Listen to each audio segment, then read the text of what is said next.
हरे कृष्णा। श्रीमद् भगवद गीता अध्याय संख्या 4। वैसे तो श्लोक संख्या 1 से लेकर 10 तक करने का विचार था, परंतु अभी विचार कर रहा हूँ कि पहले चैप्टर 4 की समरी कर ली जाए कि नट शेल में, शॉर्ट में चैप्टर 4 में कहा क्या गया है, उसके बारे में चर्चा करें। उसके बाद जितने श्लोक हो पाएंगे करेंगे, बाकी अगले हफ्ते करेंगे। चैप्टर का नाम है दिव्य ज्ञान। दिव्य ज्ञान मतलब ट्रांसेंडेंटल नॉलेज। 1 से लेके 4 श्लोक तक भगवद गीता में ज्ञान की परंपरा की चर्चा हुई है, डिस्कशन हुई है।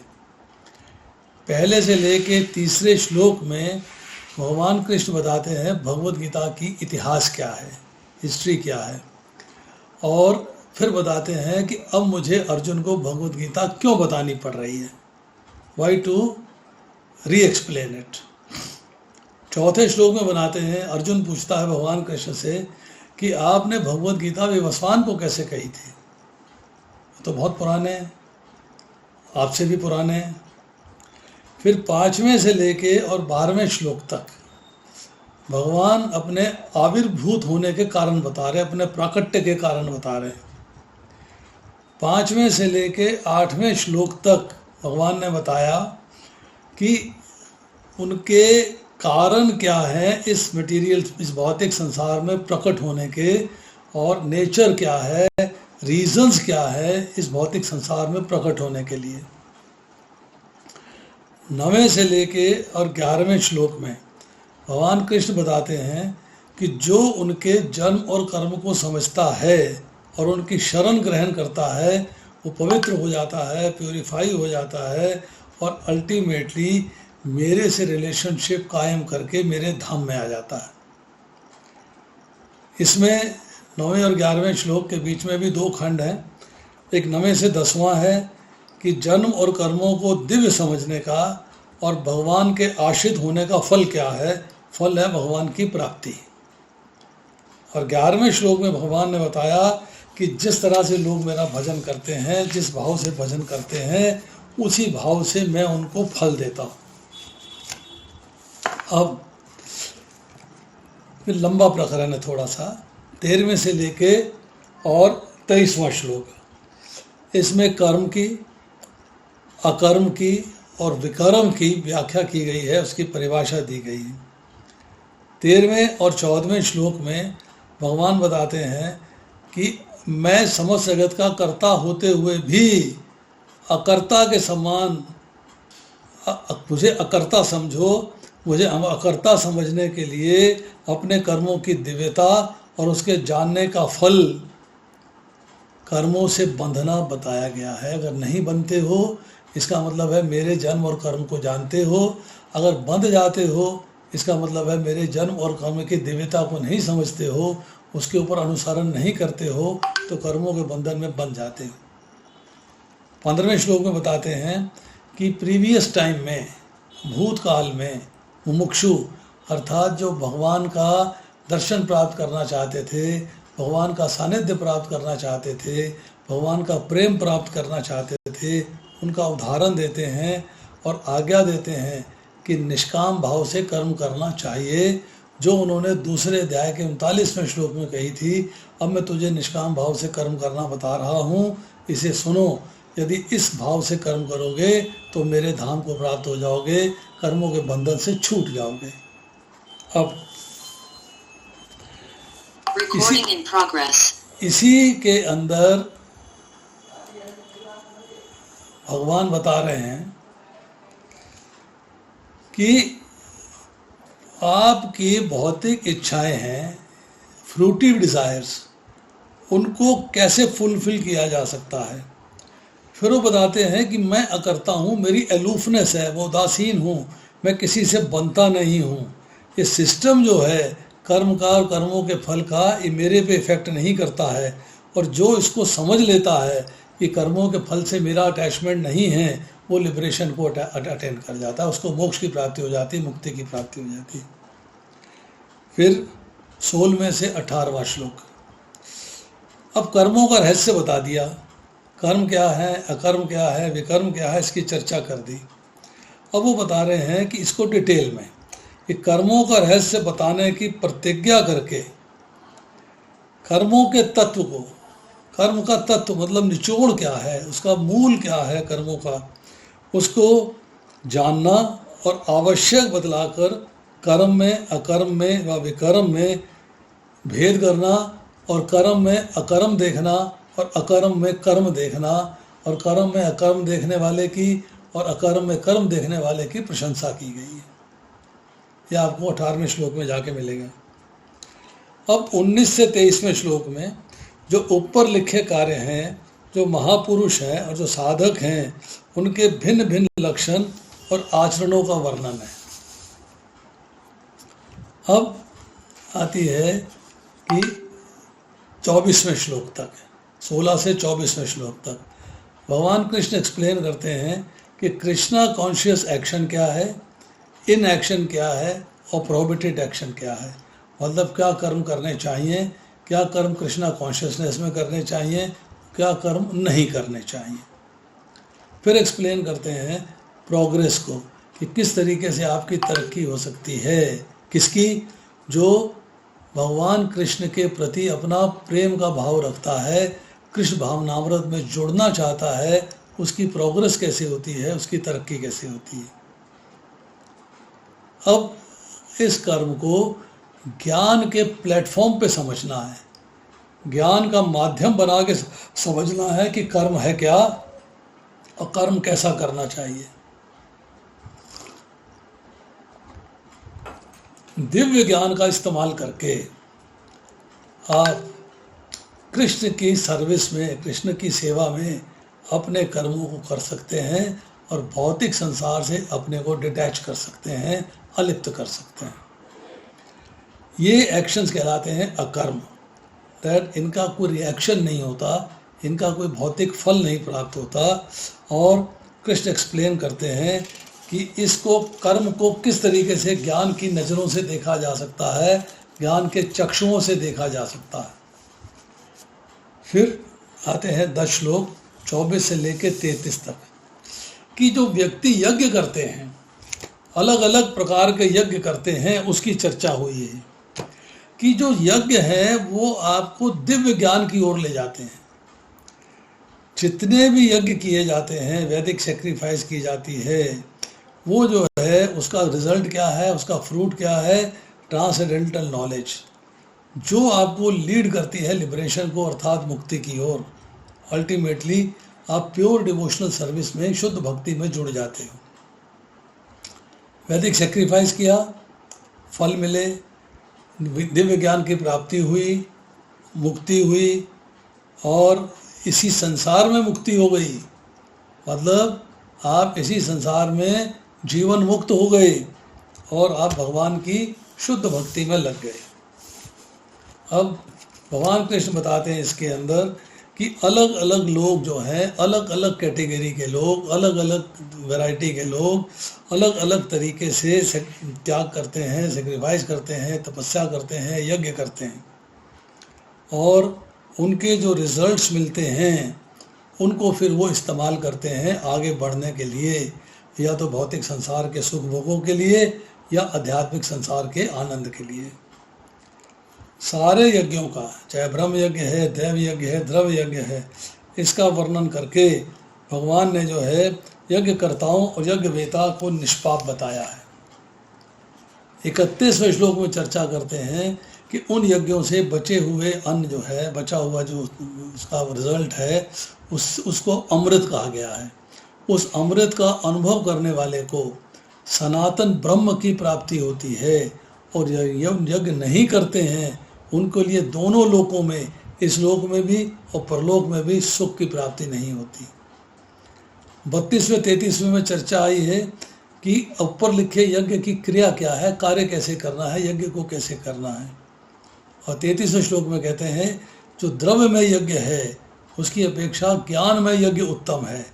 और ज्ञान लेना किससे है, अब ये चर्चा आएगी कि ज्ञान की प्राप्ति किससे करनी है, कि हमें करना क्या चाहिए। तो 34वें से लेके 42वें श्लोक तक, क्योंकि आपने जो है दिव्य ज्ञान के द्वारा जो आपने परंपरा से प्राप्त किया है, आपने अपनी जो है पापों को मुक्त, आप अपने को पापों से मुक्त करने का प्रयास किया है, अपने को पापों से मुक्त करने का, पापों से छुटकारा पाने का प्रयास किया है। तो हर व्यक्ति को अपनी ड्यूटी जो है वो दिव्य ज्ञान के अंतर्गत करनी चाहिए। दिव्य ज्ञान जो प्राप्त होगा उसी के अनुसार अपने कार्य करने चाहिए। 33वें से लेके 42वें श्लोक तक जो भी सेक्रीफाइस है, जो चर्चा हमने पीछे करी, उसको फिर रिपीट करते हैं। जो भी हमने यज्ञ किया है वो दिव्य ज्ञान में आता है, और दिव्य ज्ञान किससे प्राप्त करना है? परंपरा से, गुरु के द्वारा, from your Diksha Guru, from your शिक्षा गुरु, फ्रॉम योर स्पिरिचुअल मास्टर, जो कृष्णा कॉन्शियसनेस में, ट्रांसडेंटल नॉलेज में फिक्स्ड है, उसका ज्ञान उसमें फिक्स्ड है, वो कृष्णा कॉन्शियसनेस में ही कार्य करता है और किसी तरह का ज्ञान नहीं रखता है और किसी तरह से कार्य नहीं करता है। अब उसको बोला गया है तत्वज्ञानी, वो तत्व को जानता है। अर्जुन को ज्ञानी महात्माओं के पास जाकर तत्व को ज्ञान के सीखने की बात की है और तत्व ज्ञान की प्रशंसा करी गई है। 36वें श्लोक में कहते हैं कि ज्ञान नौका द्वारा पाप रूपी समुद्र से पार किया जा सकता है। 37वें श्लोक में कहते हैं ज्ञान की अग्नि का पालन करते हुए, धारण करते हुए आप कर्म करते हो तो सारे पापों के फल, पुण्य के फल समाप्त हो जाते हैं, भस्म हो जाते हैं। 38वें श्लोक में चर्चा करी है कि ज्ञान की महान पवित्रता का वर्णन करते हुए शुद्ध अंतःकरण कर्म योगी को अपने आप तत्व ज्ञान से मिलने की बात कही है, उसे अपने आप ज्ञान प्राप्त हो जाता है। शर्त क्या है? कि ज्ञान की महान पवित्रता, उसका पालन करना। अब आती श्रद्धा। श्रद्धा गुण है, जिसके पास श्रद्धा है, श्रद्धा गुण से जो युक्त है, उस पुरुष को ज्ञान प्राप्ति का अधिकारी माना गया है। और ज्ञान का फल क्या है? परम शांति। अज्ञ अर्थात जो अज्ञानी है, जो श्रद्धालु है, जिसको संशय है, उस पुरुष की निंदा करी है 40वें श्लोक में। और 41वें श्लोक में जो है संशय रहित कर्म योगी के कर्म बंधन से मुक्त होने की बात करी है। अब ज्ञान की तलवार से अज्ञान से पैदा हुए संशय को काट दो और कर्म योग में डटे रहने के लिए आज्ञा करी है, अर्थात युग करिए। युग करना आवश्यक है तुम्हारे लिए, क्योंकि तुम्हारा कर्तव्य है। अब कर्म योग में दो मुख्य बातें हैं। एक है कर्तव्य कर्मों का आचरण, अर्थात कर्तव्य कर्मों को करना, और दूसरा है कर्तव्य कर्मों के विषय में जानकारी। कि जानकारी होंगे तभी तो कार्य करेंगे, और जानकारी नहीं होगी तो कार्य कैसे करोगे? तो अर्जुन कहता है बिगिनिंग में ही 3रे अध्याय में कहा है कि आप मुझे घोर कर्मों में क्यों लगाते हो? तो भगवान यहाँ पर जो है उसका उत्तर देते हैं कि अनेक प्रकार से कर्तव्य कर्मों के आचरण पर बल दिया गया है। कर्मयोग को समझने के लिए तात्विक बातें कही गई हैं, और चैप्टर 4 के अंदर जो है बड़ा क्लियरली एक्सप्लेन किया है कि कर्मयोग की तात्विक बातों को समझने पर उस पर जब विशेष बल दिया जाता है तो कर्तव्य कर्मों का पालन आवश्यक हो जाता है। आपको अपने कर्तव्य कर्म, जो वर्णाश्रम धर्म के अनुसार आपकी ड्यूटीज़ हैं, जो भगवान के प्रति आपके कर्तव्य हैं, उनका पालन करना चाहिए। चैप्टर 3 में कर्तव्य कर्मों के आचरण पर जोर दिया गया है, और चैप्टर 4 में कर्तव्य कर्मों के विषय में जानकारी दी गई है। अब लास्ट में कृष्ण अपने प्राकट्य, अपनी लीला, अपनी शाश्वता और ज्ञान योग की उपस्थिति नियत कर्मों में है, एवं ज्ञान की ग्लोरीज के बारे में क्या कह रहे हैं, ये 4थे अध्याय का विषय है। अब हम पढ़ते हैं 4थे अध्याय की श्लोक संख्या 1। श्लोक संख्या 1।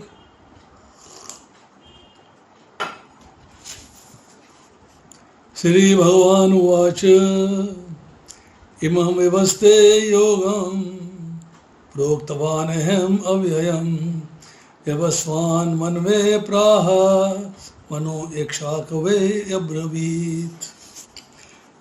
अनुवाद में लिखते हैं श्रील प्रभुपाद, भगवान श्री कृष्ण ने कहा, मैंने इस अमर योग विद्या का उपदेश सूर्यदेव विवस्वान को दिया और विवस्वान ने मनुष्यों के पिता मनु को उपदेश दिया और मनु ने इसका उपदेश इक्ष्वाकु को दिया।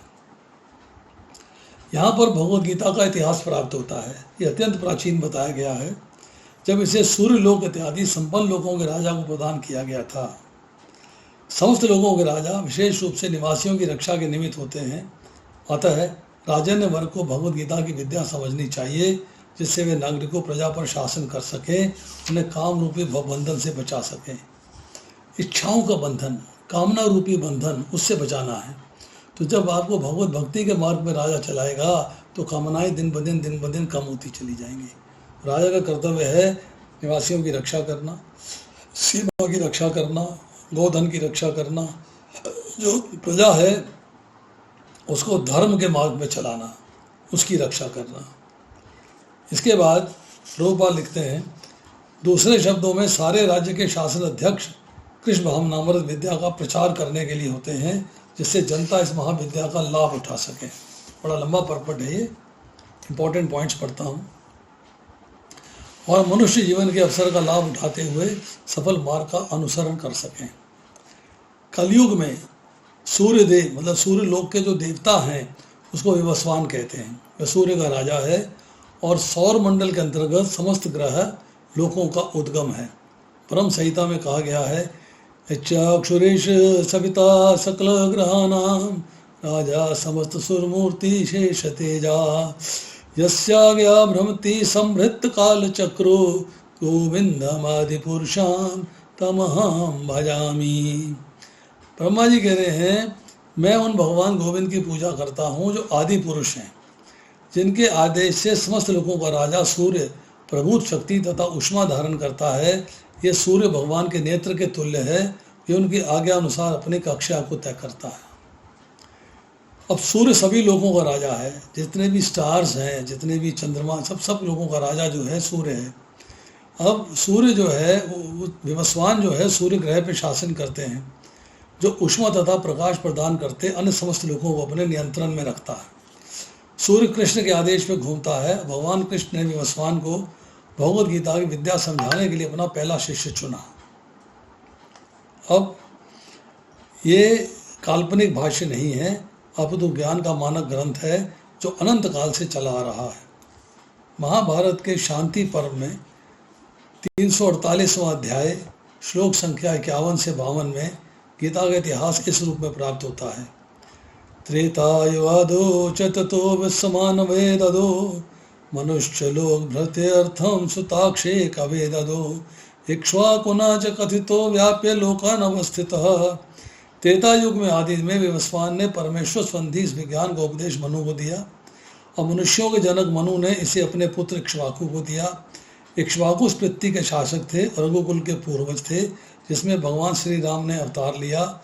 इससे प्रमाणित होता है कि मानव समाज में महाराज इक्ष्वाकु के काल से ही भगवद गीता विद्यमान थी।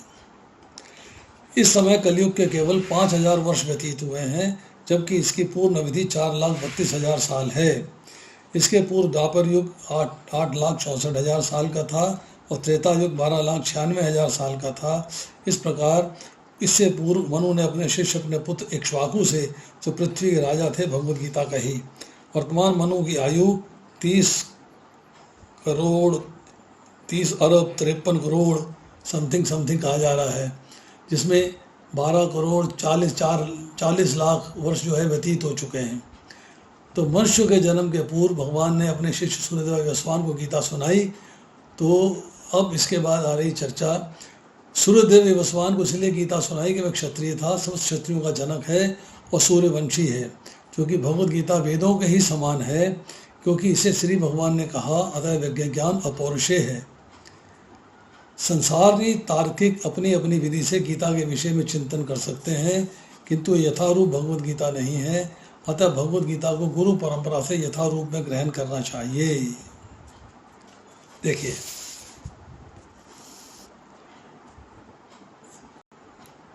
दूसरे अध्याय के 39वें श्लोक में कर्मयोग की शुरुआत होती है।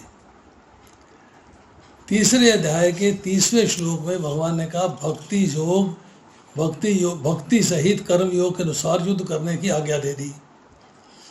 अब तीसरे अध्याय के आखिरी श्लोक में 43वें श्लोक में कर्म योग में मन को वश में करना आवश्यक है, इसलिए बुद्धि द्वारा मन को वश में करके काम रूपी शत्रु को मारने को कहा। अब ये भगवान ने ज्ञान गृहस्थ को दिया है, ब्रह्मचारी को नहीं दिया, सन्यासी को नहीं दिया, वानप्रस्थी को नहीं दिया। ज्ञान दिया है गृहस्थ को। सूर्य, मनु सारे कर्मयोगी भी थे और गृहस्थ भी थे।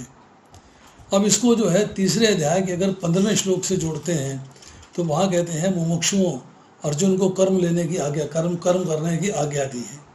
मतलब अर्जुन को कर्म करने के लिए बताया गया है। और दूसरे अध्याय के 64वें श्लोक में मन तथा इंद्रियों को वश में करना मुख्य माना गया है। बुद्धि के द्वारा मन तथा इंद्रियों को वश में करना भी कर्मयोग ही है। तो इसी योग जो 2 एवं 3 अध्याय में चल रहा था, अब भगवान यहाँ पे आगे कैरी फॉरवर्ड कर रहे हैं, आगे बता रहे हैं। अव्ययम, भगवान नित्य हैं, उनका अंश जीवात्मा भी नित्य है। ये चर्चा हम दूसरे अध्याय के 12वें श्लोक से लेके और 30वें श्लोक तक कर चुके हैं। भगवान एवं जीव का संबंध भी नित्य है। भक्ति प्राप्ति का मार्ग, कर्म योग, ध्यान योग, ज्ञान योग, भक्ति योग सभी के सभी नित्य हैं, कोई टेम्परेरी नहीं है, ऑल आर इटर्नल, सनातन है सारे। अब अव्ययम मतलब कर्म योग जो है नित्य है, कभी समाप्त नहीं होता, कभी खर्च नहीं होता, शाश्वत है, इटर्नल है। अब सूर्य को उपदेश दिया गया क्योंकि भगवान ने सृष्टि के आरंभ में सूर्य को ही कर्मयोग का वास्तविक अधिकारी जाना और उसे उपदेश दिया। सूर्य समस्त जगत के नेत्र हैं, उनसे ही सबको ज्ञान प्राप्त होता है। तो जो ज्ञान सूर्य को होगा वो सबको हो जाएगा, इसलिए भगवान ने सूर्य को ज्ञान दिया, सूर्य लोग दिवसवान को ज्ञान दिया। कर्मयोग गृहस्थ के लिए है, 4 आश्रमों में सबसे इंपॉर्टेंट है। सूर्य, मनु, इक्ष्वाकु सारे गृहस्थ थे, सबने कर्मयोग की विद्या को जाना, कामनाओं का नाश किया और भगवान को प्राप्त किया। अब आती है श्लोक संख्या 2। एवं परंपरा प्राप्तम इमं राज ऋषियो विदुः सकाले निहे महता योग नष्ट परम तपः। इस प्रकार परम विज्ञान गुरु परंपरा द्वारा प्राप्त किया गया और राज ऋषियों ने इसे विधि से समझा, किंतु कालक्रम में ये परंपरा छिन्न हो गई, अतः विज्ञान यथा रूप में लुप्त हो गया लगता है। यहाँ स्पष्ट कहा गया है राज ऋषियों विदु, अर्थात ये गीता विशेष रूप से राज ऋषियों के लिए थी। मतलब जो राजा भी हैं और उनके आचरण ऋषि के समान हैं, एक सन्यासी के समान, एक साधु के समान आचरण है उनका, क्योंकि इसका उपयोग प्रजा के ऊपर शासन करने में करते थे।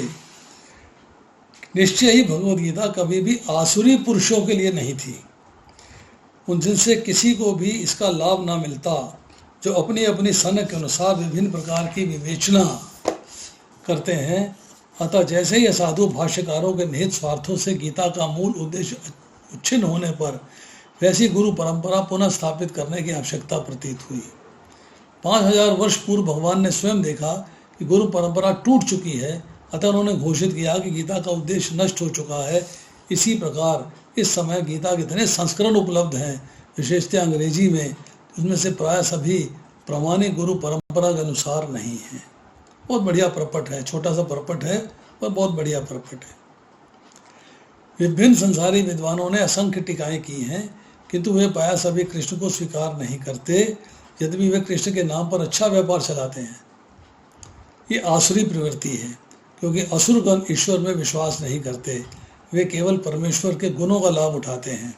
अतएव अंग्रेजी में गीता के एक संस्करण की नितांत आवश्यकता थी, जो परंपरा गुरु परंपरा से प्राप्त हो, डिसिप्लिक सक्सेशन से, और वो है Bhagavad Gita Yatharoop, Bhagavad Gita as it is. अब देखिए थोड़ी सी इसमें और चर्चा करते हैं दूसरे श्लोक के बारे में। अर्जुन को भगवान कृष्ण ने ज्ञान दिया और कहा कि इस ज्ञान को गुरु परंपरा से ही आगे बढ़ाना है।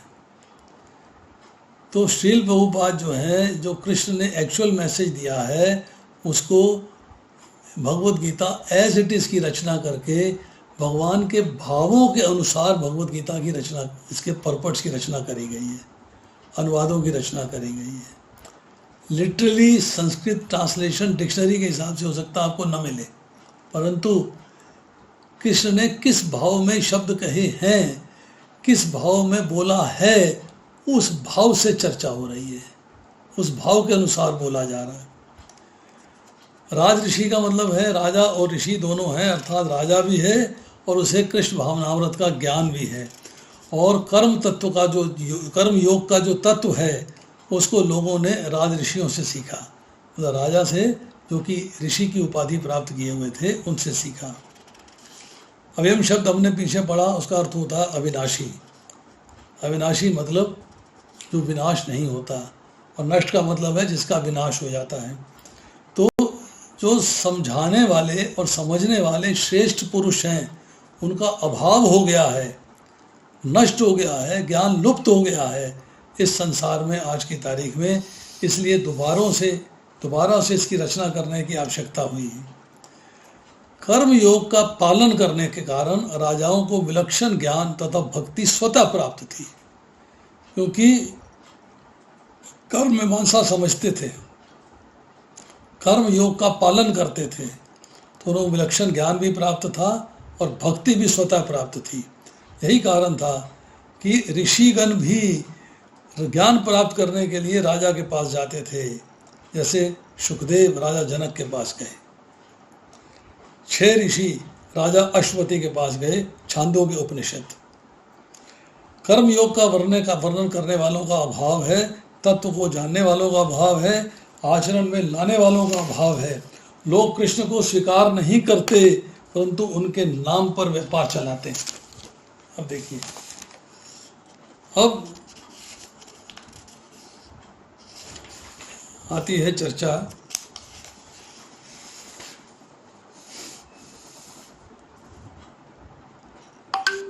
कर्म योग का जो सिस्टम है वो लुप्त हो गया, एग्रीड, परंतु उसका सिद्धांत तो स्टे कर रहा है ना, वो तो लुप्त नहीं हुआ, वो सदैव रहता है।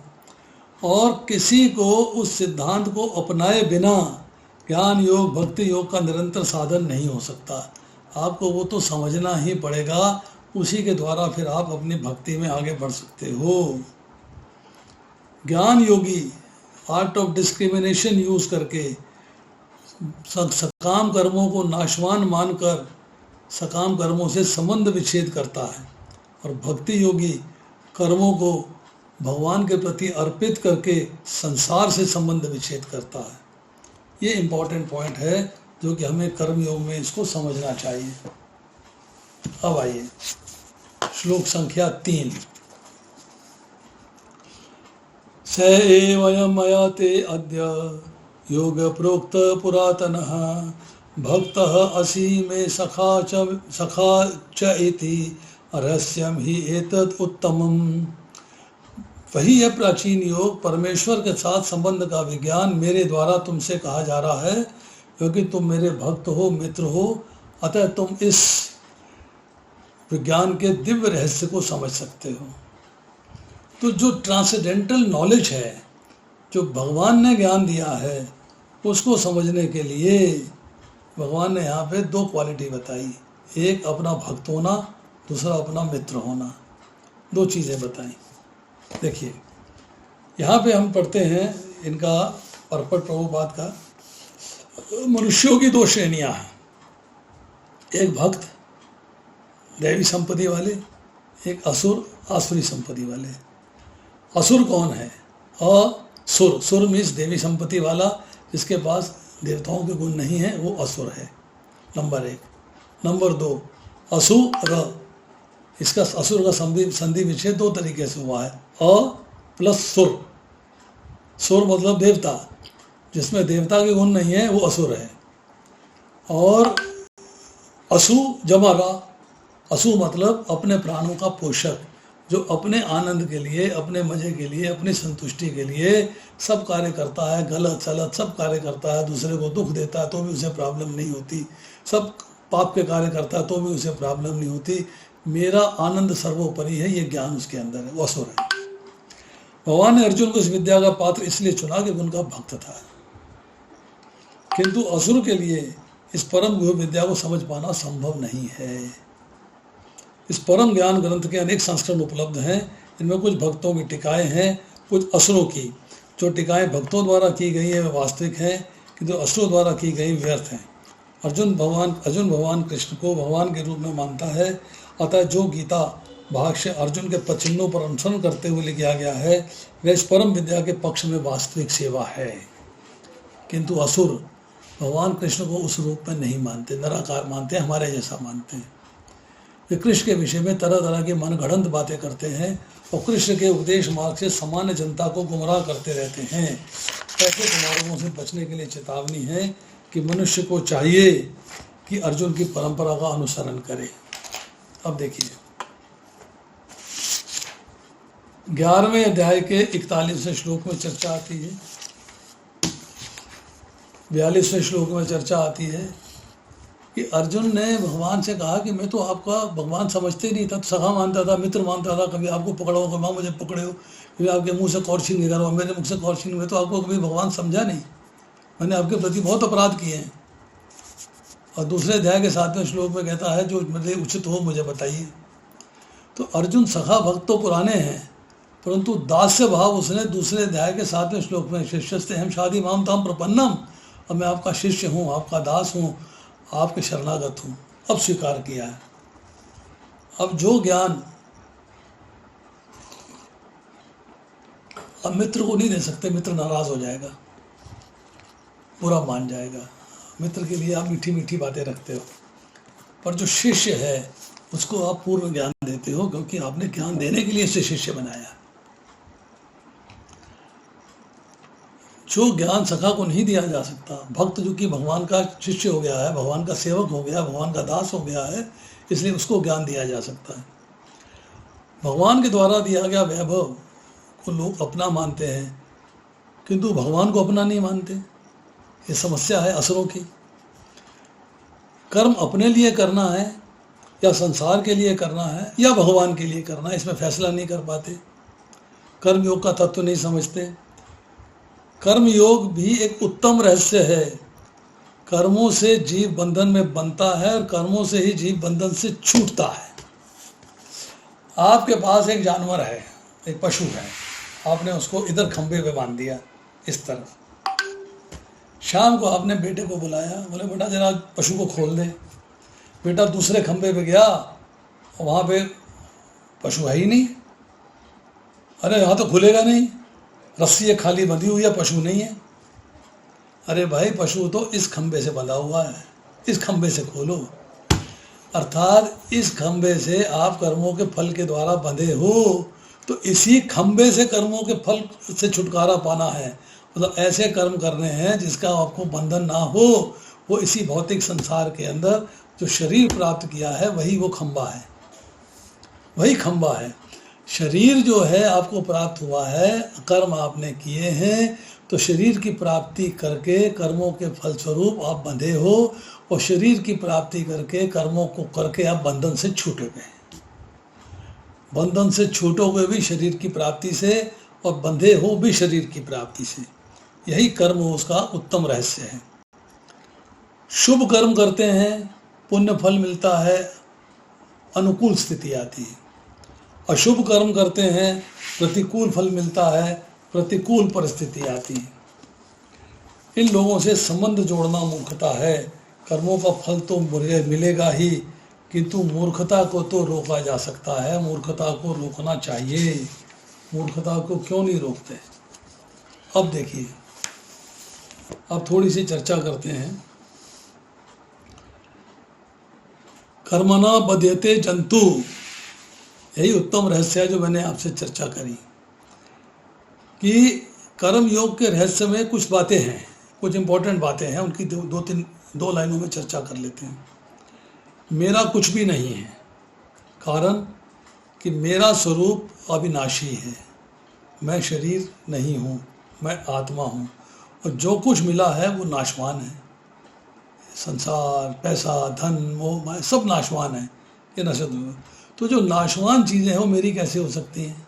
They are not mine. तो मैंने जो है नाशवान वस्तुओं के साथ, जो वस्तुएं अनित्य हैं उनके साथ अविनाशी आत्मा अर्थात नित्य का संबंध जोड़ रखा, जो कि गलत है। मेरे लिए कुछ नहीं चाहिए, आई डोंट वॉन्ट एनीथिंग। कारण क्या है कि जो सत्य है, जो आत्मा है, उसके अंदर कभी अपूर्ति होती नहीं, कभी कमी होती नहीं। फिर किस वस्तु की कामना की जाए? आज शरीर मिला है तो कर्मों के फल के अनुसार जो मुझे प्राप्त होना है ऑटोमेटिकली हो जाना है, मैं इच्छा ही क्यों करूं? क्योंकि कर्म फल किए थे, उसके अनुरूप फल मिलना है, तो मुझे इच्छा करने की आवश्यकता ही नहीं है। हे भगवान ये दे दो, हे भगवान वो दे दो, कहने की आवश्यकता ही नहीं है। सुख संपत्ति घर आवे, कष्ट मिटे तन का, कहने की आवश्यकता नहीं है। अविनाशी तत्व जो है वो कभी उत्पन्न नहीं होता, प्रकट होता है, भगवान ने उसको प्रकट किया है। और जो नाशवान वस्तु है उत्पन्न होती है, तो जो अनुत्पन्न वस्तु है उसके साथ उत्पन्न वस्तु का जो अगर हम कनेक्शन करते हैं तो उसके काम में कैसे आ सकती है? यूज़ कर रहे हैं, ठीक है, हम चीज़ों को इस्तेमाल कर रहे हैं, परंतु हमें उनसे अलिप्त रहना है, उनसे लिप्त नहीं होना है। फिर अपने लिए कुछ नहीं करना है। इसमें कारण क्या है? इसमें कारण क्या है कि आत्मा भगवान का अंश है और कर्म जो है वो जड़ है, वो चेतन है, कर्म का जड़ है। आत्मा नित्य रहती है, निरंतर रहती है, और कर्म का तो उस फल का आदि भी होता है, बिगिनिंग भी होती है और अंत भी होता है। इसलिए अगर मैं अपने लिए कर्म करता हूँ तो शुरुआत वाले कर्म होंगे या अंत वाले कर्म होंगे, उन फल से संबंध जुड़ता है तो योनियाँ प्राप्त होती है। उस संबंध को ही तो काटना है, उसी को तो ज्ञान के शस्त्र से काटना है। हम आगे जाके पढ़ेंगे, तीसरे अध्याय में भी आखिरी श्लोक में पढ़ा कि ज्ञान रूपी अग्नि से शस्त्र उसके काट दो। तो यहाँ भी हम पढ़ रहे हैं कि 13वें अध्याय के 22वें श्लोक में लिखा गया है, कारणम गुणो संग से सद योनि जन्मसु, कि इस योनियाँ प्राप्त करने का कारण क्या है? इसका कारण सिर्फ एक ही है कि कर्मों के फल को भोगना, अर्थात कर्मों के फल की इच्छा करी और भोगने के लिए शरीर प्राप्त हुआ। हमें वो शरीर की प्राप्ति नहीं करनी है, हमें सब अलिप्त रहना है इन सब से। कर्म योग में कर्म संसार के लिए होते हैं, योग अपने लिए होता है। अब देखिए एक बात है, कर्म योग में अगर आप एक्सपर्ट हो गए, सिद्ध हो गए, तो आपको भौतिक संसार की इच्छाओं की समाप्ति हो जाएगी, संसार से राग समाप्त हो जाएगा, जीने की इच्छा और मरने का भय दोनों चिंता ही नहीं रहेगी, बिल्कुल this no worry at all. आपको उनसे संबंध विच्छेद करना है। कैसे करना है? जैसे सूर्य है, प्रकाश देता है, हम लोग कार्य करते हैं, पर सूर्य कार्यों से लिप्त नहीं होता, वो अलिप्त रहता, उसका कार्यों से कोई संबंध नहीं है। स्वयं अर्थात आत्मा के प्रकाश में सारे कर्म होते हैं, परंतु आत्मा को उनसे संबंध नहीं होता। परंतु जब हम उन संबंध को आर्टिफिशियली जोड़ने की कोशिश करते हैं तो कर्म के बंधन में बन जाते हैं कि मैंने किया, मैं करने वाला हूँ, मैं इसका फल भोगूंगा, मुझे आनंद की प्राप्ति होनी चाहिए। तो आप कर्म के बंधन में बन जाते हो, आप लपेटे में आ जाते हो पुनर्जन्मी जन्मम और पुनरअपि मरणम के।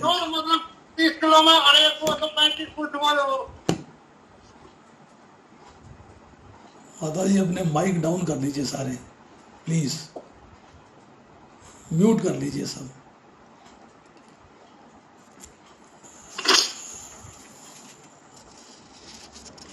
अब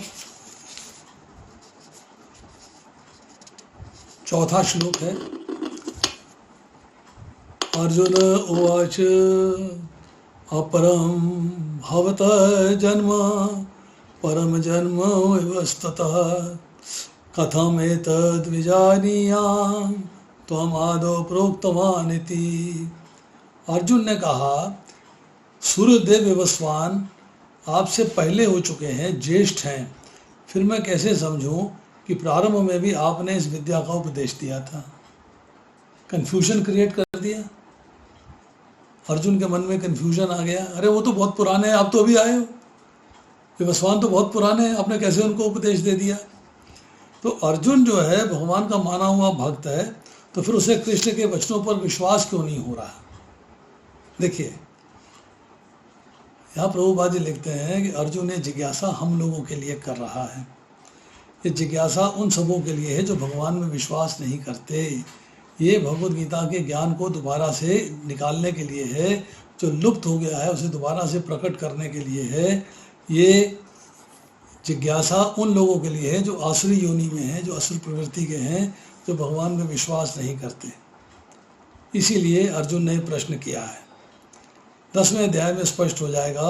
अर्जुन भली बात ही जानता था कि कृष्ण भगवान हैं, प्रत्येक वस्तु के मूल स्रोत हैं तथा ब्रह्म की चरम सीमा हैं। निसंदेह कृष्ण इसी पृथ्वी पर देवकी के पुत्र के रूप में भी अवतीर्ण हुए हैं। सामान्य व्यक्ति के लिए ये समझ पाना कठिन है। कृष्ण परम प्रमाण है। ये तथ्य आज नहीं अनंत काल से सारे विश्व द्वारा स्वीकार किया जाता है। अब प्रत्येक व्यक्ति के लिए आवश्यक है कि अपने कल्याण के लिए कृष्ण की विद्या को जाने। जब कृष्ण स्वयं अपने विषय में बोल रहे हों, भगवद गीता को उपदेश दे रहे हों, ये सारे विश्व के लिए शुभ है, तो कृष्ण को अति मानव, सच्चिदानंद विग्रह, दिव्य, त्रिगुणातीत और दिक्काल के प्रभाव से परे समझेंगे, परे समझ सकेंगे। ये उनके लिए है। इस तरह नास्तिकगण जो कृष्ण को सामान्य व्यक्ति मानते हैं, जब ये ज्ञान प्राप्त होगा तो सामान्य व्यक्ति से परे समझ पाएंगे, उनको सच्चिदानंद समझ पाएंगे, अति मानव समझ पाएंगे, त्रिगुणातीत समझ पाएंगे, दिव्य समझ पाएंगे। अब इसमें जो है थोड़ी सी चर्चा और कर लेते हैं डिटेल में। अर्जुन जानता है कि कृष्ण जो है वो भगवान है, ये बात को समझता है। उसने भीष्म से सुना है। राजसू यज्ञ के समय महाभारत के सभा पर्व में चर्चा आती है 38वें अध्याय के अंदर 23 से लेकर 29वें श्लोक तक। भगवान ने वन में चर्चा करी है। महाभारत के वन पर्व में चर्चा आती है 12वें अध्याय के 11वें से लेकर 43वें श्लोक तक। और घटनाओं में देखा शिशुपाल का वध कर दिया। तो अब सूर्यदेव जो है वो अदिति के पुत्र हैं। अर्जुन समझना चाहता है कि आपने उपदेश सूर्य को कैसे दिया, क्योंकि अपने अवतार का रहस्य तो भगवान ही बता सकते हैं, और तो भगवान के अवतार का रहस्य भगवान के सिवाय और कोई नहीं बता सकता।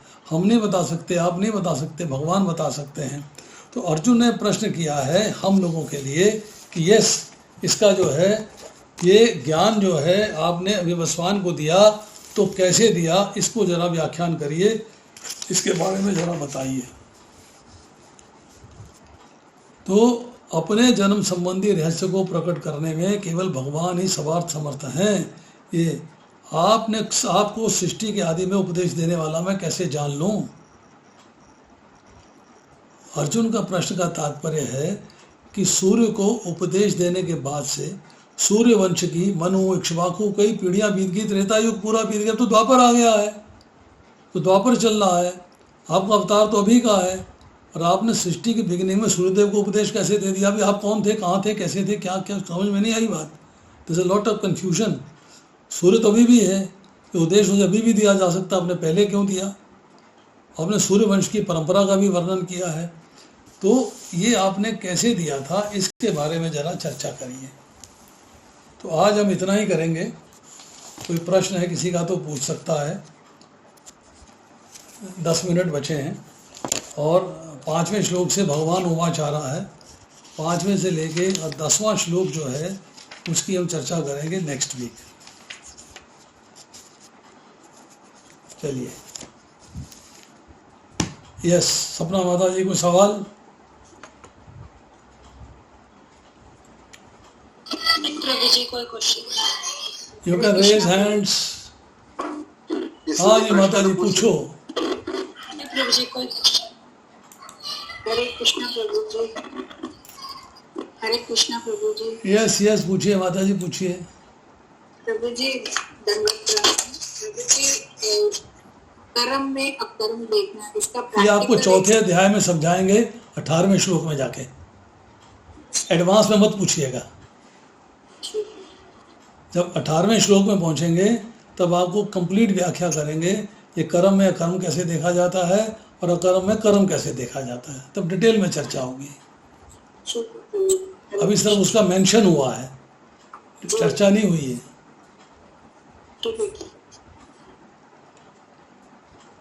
और बताइए।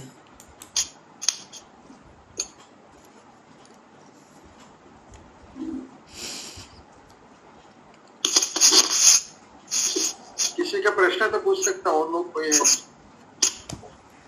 यस, गीतांजलि है लखनऊ से। गीतांजलि जी जी पूछ प्रभु सकती जी, हैं सवाल। हरे कृष्णा प्रभु जी, दंडवत प्रणाम। मैंने देख लिया आपका नाम। हरे कृष्णा प्रभु जी, दंडवत प्रणाम।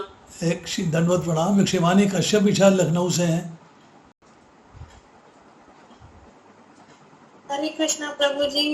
हरे कृष्णा, लखनऊ से ही हो? जी Prabhu ji. Thank you very much. बताइए। किसी का प्रश्न है तो प्रभु जी को हम धन्यवाद करेंगे। प्रभु जी के साम्राज्य फैल रहे हैं, लखनऊ, बिहार, दिल्ली, हरियाणा, उत्तर प्रदेश, हर जगह पर फैल रहे हैं। तो प्रभु जी और यूएस में भी है, तो यूएस में भी प्रभु जी क्लास करते हैं। हाँ, अमेरिका में भी है। एक मैंने प्रभु जी क्लास शुरू करनी है, फॉर योर इंफॉर्मेशन। मैं थोड़ा सा आपको नॉलेज दे देता हूँ। एक मैं क्लास शुरू कर रहा हूँ मंगलवार को। ये जो यहाँ पे गुड़गांव के लोग बैठे हुए हैं वो बताएंगे मंगलवार का टाइम 4 से 5 है या 5 से 6 है, वो टाइम सेटल करेंगे।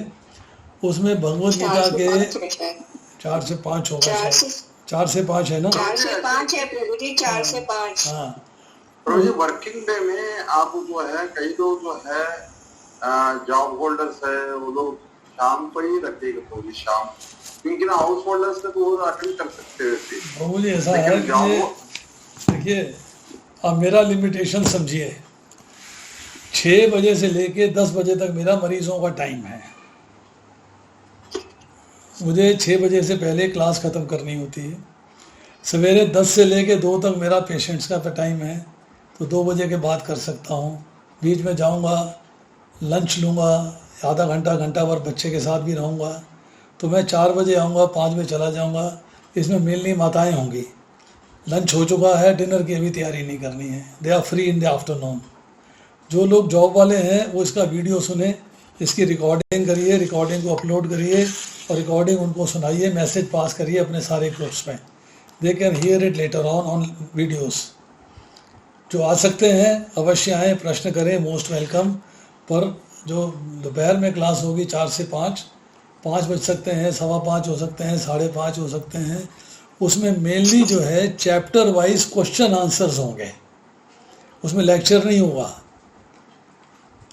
जैसे कि अभी हमने कहा है कि भूमिका पे क्वेश्चन आंसर्स करेंगे, सब लोग भूमिका पढ़ेंगे, 1 हफ्ते का टाइम दिया, और भूमिका के ऊपर क्वेश्चन आंसर्स होंगे पेज वाइज कि कौन से पैराग्राफ से क्या क्वेश्चन निकल के आता है, उसका आंसर देंगे।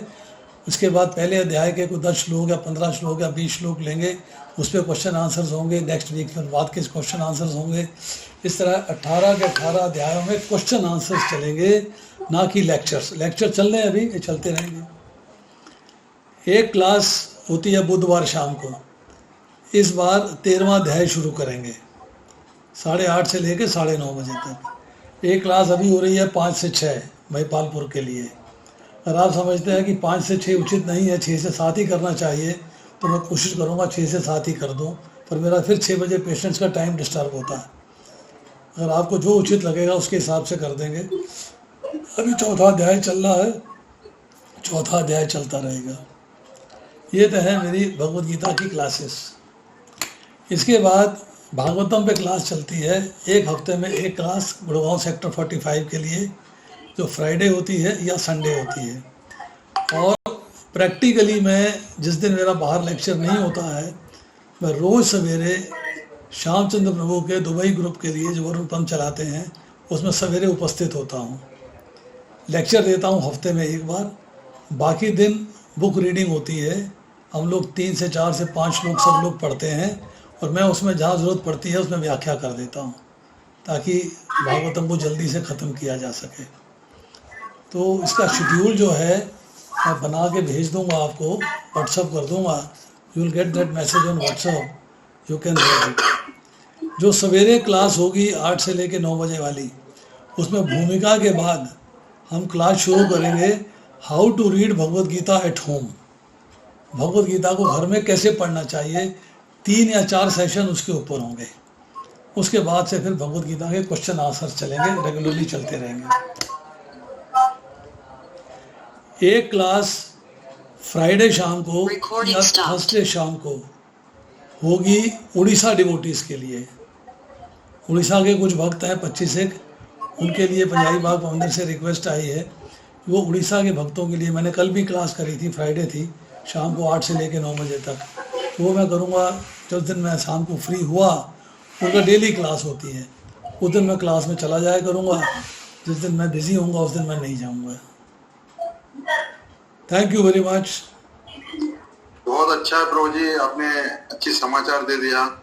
तो हम सब सारे भक्त लोग जो है प्रभु जी के लिए हम एक बार प्रार्थना करेंगे, ताकि उनकी, क्योंकि हर जगह वैसे आपके सामने प्रभु जी ने सारे चीज बता दिया, हर जगह पर उसकी वैसे जो बात प्रचली रहा है, उड़ीसा हो या पंजाब हो या यूपी हो या दुबई हो। मिश्रा जी उपस्थित हैं, कुछ पूछना चाहेंगे? कन्वीनियंट है वहाँ अटेंड कर सकते। और प्रभु जी के लिए हम एक बार भगवान से, जगन्नाथ जी से प्रार्थना करते, उनको अच्छी से अच्छा शक्ति दे दे, तीव्र शक्ति दे दे, ताकि अच्छे से प्रचार कर सके। तो एक बार जोर से हम बोलेंगे हरे कृष्णा हरे कृष्णा हरे कृष्णा कृष्णा कृष्णा हरे हरे, हरे राम हरे राम राम हरे हरे। कृष्ण हरे प्रभु की जय जय जय। श्रीमद् भगवद गीता की जय, प्रभुपाद की जय जय जय।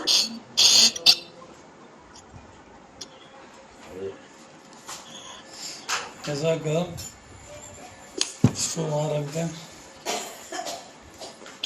इनको भी वहाँ रख दे, और वो रजिस्टर मेरे को दे दे। एक दे दे, दूसरा तो इसके पास है, बाहर वो लाएगी वहाँ से।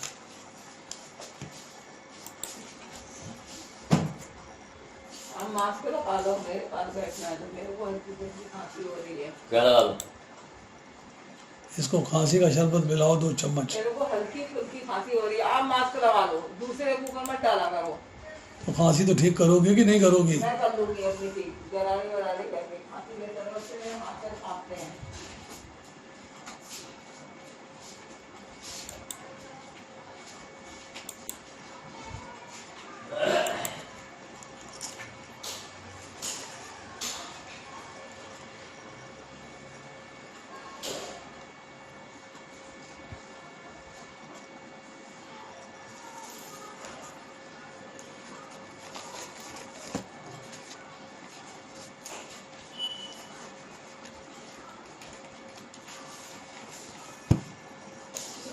कहाँ से आ गया? जाना है क्या? जाना है?